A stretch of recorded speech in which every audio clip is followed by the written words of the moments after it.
स्वागत है आपका इंडिया रिपोर्ट में और मैं हूं आपके साथ रचना सिंह। तो चलिए शुरुआत करते हैं आज की यूपी रिपोर्ट की खबरों की।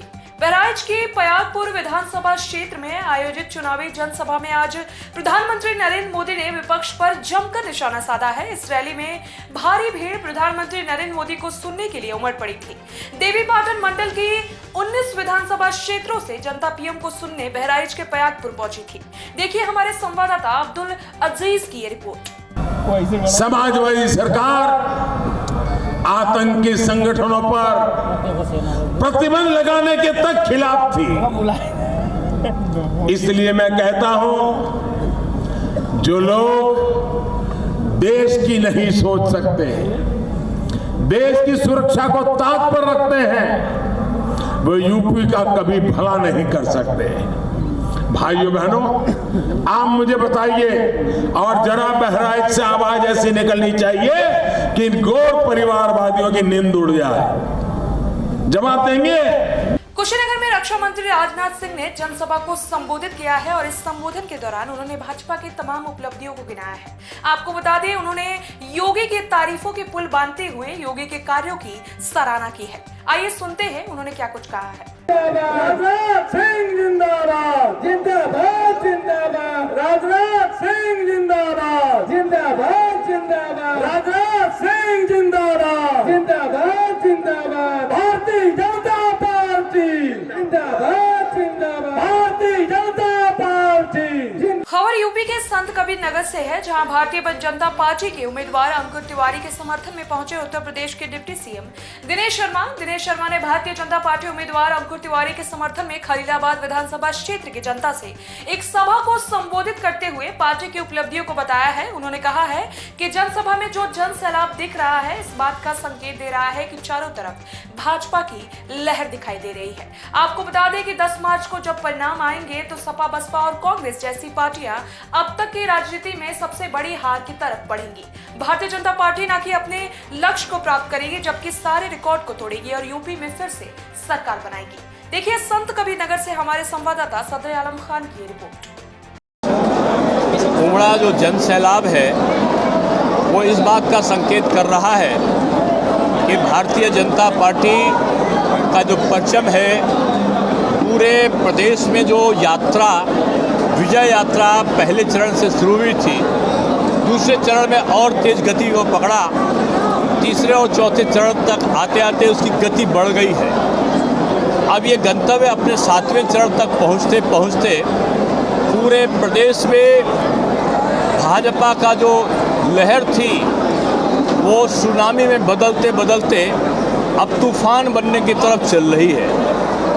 10 मार्च को जब परिणाम आएंगे तो निश्चित रूप में सपा गठबंधन, बसपा, कांग्रेस, ये उत्तर प्रदेश की राजनीति की सबसे बड़ी हार की तरफ आगे बढ़ेंगे।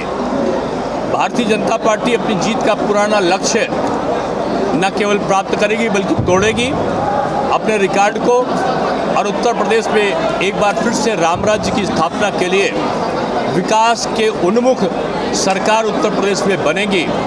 और मैं कह सकता हूं कि संत कबीर नगर और आसपास की सारी सीटें भारतीय जनता पार्टी जीतेगी और कमल का फूल यहां पर खिलेगा। और यहाँ के लिए तो मैंने कह दिया कि जो तमाम प्रत्याशी हैं वो अपनी जमानत को बचाने के लिए संघर्ष करते हुए दिखाई पड़ेंगे। केजरीवाल कहते हैं कि भाजपा सरकार ने सिर्फ कब्रिस्तान 15 साल में 48 स्कूल बने थे। अब की इस बार बीजेपी सरकार में 250 माध्यमिक विद्यालय बने हैं और लगभग 300 जगहों का उच्चीकरण हुआ है विद्यालयों का। 78 डिग्री कॉलेज बने हैं। आज 12 विश्वविद्यालयों के निर्माण की क्रियाविधि पूरी हुई है। इसलिए उत्तर प्रदेश में शैक्षिक परिवर्तनों का ये प्रदेश रहा है। नकल विहीन परीक्षा, यहाँ के पाठ्यक्रमों को रोजगार परक बनाना, पाठ्यक्रमों का परिवर्तन, नकल के समाप्त करने के साथ साथ यहाँ NCERT की पुस्तकें 20 वर्ष पहले जो सस्ते दामों पे मिलती थी वो आज 20 वर्ष पहले सस्ते सकते हैं कि आज सारे विश्वविद्यालयों में शोध पीठों की स्थापना है। और बहराइच बहराइच के गेंदघर मैदान में आयोजित की गई समाजवादी पार्टी की जनसभा को संबोधित करने पहुंचे पूर्व मुख्यमंत्री अखिलेश यादव ने प्रधानमंत्री नरेंद्र मोदी और उत्तर प्रदेश के मुख्यमंत्री योगी आदित्यनाथ पर जमकर प्रहार किया है। अखिलेश यादव ने कहा कि भाजपा के छोटे नेता छोटा झूठ बोलते हैं, बड़े नेता बड़ा झूठ बोलते हैं, जबकि देश के सबसे बड़े नेता सबसे बड़ा सफेद झूठ बोलते हैं। अजय मिश्रा टेनी के पुत्र आशीष मिश्रा द्वारा की गई घटना को बताते हुए अखिलेश यादव ने कहा है कि मंत्री का पुत्र किसानों को कुचलकर मार डालता है, जब विपक्ष आवाज उठाता है तब उसे जेल में भेजा जाता है, लेकिन अब वो जमानत पर रिहा हो चुका है, लेकिन जनता उसे जमानत नहीं देगी। देखिए हमारे संवाददाता जकी सद्दकी की ये रिपोर्ट। समाजवादी पार्टी और गठबंधन के प्रत्याशी के ओझा जी, केसरगंज से समाजवादी पार्टी और गठबंधन के प्रत्याशी आनंद यादव जी, प्रयागपुर से मुकेश श्रीवास्तव जी, नानपारा से समाजवादी पार्टी और गठबंधन के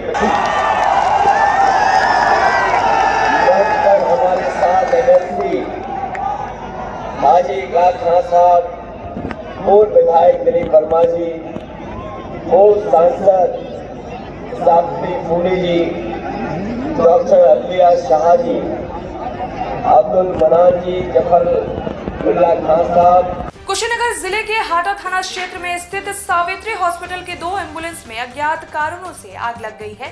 हॉस्पिटल प्रबंधक ने कहा कि राजनीतिक वजहों से आग लगाई गई है। धू-धू कर जल रही ये गाड़ियां कोई आम वाहन नहीं बल्कि मरीजों की सलामती के लिए सड़कों पर लगातार दौड़ने वाले एम्बुलेंस है। हाटा थाना क्षेत्र के तिलतिला में स्थित सावित्री हॉस्पिटल में बीती देर रात उस वक्त अफरा तफरी मच गई जब बाहर खड़ी 2 एम्बुलेंस में आग लग गई है। इस घटना की जानकारी देते हुए हॉस्पिटल के प्रबंधक और विधानसभा हाटा के निर्दलीय प्रत्याशी रवीश सिंह ने आरोप लगाते हुए कहा कि राजनीतिक कारणों के चलते विरोधियों ने इस घटना को अंजाम दिया है। देखिए हमारे संवाददाता अमीर आलम की इस रिपोर्ट के जरिए। देखिए घटना के बारे में है, हम तो रात में 11 बजे सहजौली थे, जग में फीता काटना था, वहाँ से काट के वहीं पर भोजन बना था। वो एक हमारे लैब में लड़का काम करता है, वहाँ पर भोजन की व्यवस्था थी। हम लोग खाना वाना खा के 12:05 पे हम हॉस्पिटल आए। जब 12:05 पे हॉस्पिटल आए तो फिर हम रूम में गए, थकान थी तो फिर क्या हम सोए तो एक पेशेंट आया, फिर हम लोग उसको भर्ती करना था, फिर वो भर्ती हो गए थे लोग, फिर हम रूम में चले गए। तो ऑटोमेटिक क्या हुआ कि सारे पेशेंट लगे दौड़ने, तो हमने बोला कहाँ सब मरीज दौड़ लगा, हमको लगा कोई छत पर से गिर गया, कोई मरीज सीरियस है। तो फिर हमने अपना कैमरा खोला तो देख रहा उसमें लपट जल रही आग की बाहर। घटना के बारे में बताइए। हम लोग अपने घर में सोए थे, बाद में एक गाड़ी का चक्का फटा। चक्का फटने के बाद हम लोग सोचे कैसा आवाज़ है, 2-3 आवाज़ मिला। 2-3 आवाज़ मिलने के बाद हम लोग बाहर निकले, ये पूरा जल रहा था एम्बुलेंस। ओकरे बाद बल्टी उल्टी लेके यहाँ पब्लिक जुट गई थी हॉस्पिटल के। ओकरे बाद हम लोग पानी फेंक के इसको बुताए और जो गाड़ी थी उसको ठेल ठाल के हम लोग इधर उधर किए। को बजे घटना है? करीबन हम लोग घर में निकले से 1:30 बजे। किसी को आग लगाते ना, हम लोग तो उस समय सोए थे, जब ये पड़क रहा था तब हम लोग जाने बाहर निकले तो जल रही थी। क्या नाम है आपका? नीतू। फिलहाल यूपी रिपोर्ट की खबरों में मेरे साथ आज इतना ही। आगे की तमाम जानकारियों से जुड़े रहने के लिए बने रहिए हमारे साथ और देखते रहिए इंडिया रिपोर्ट।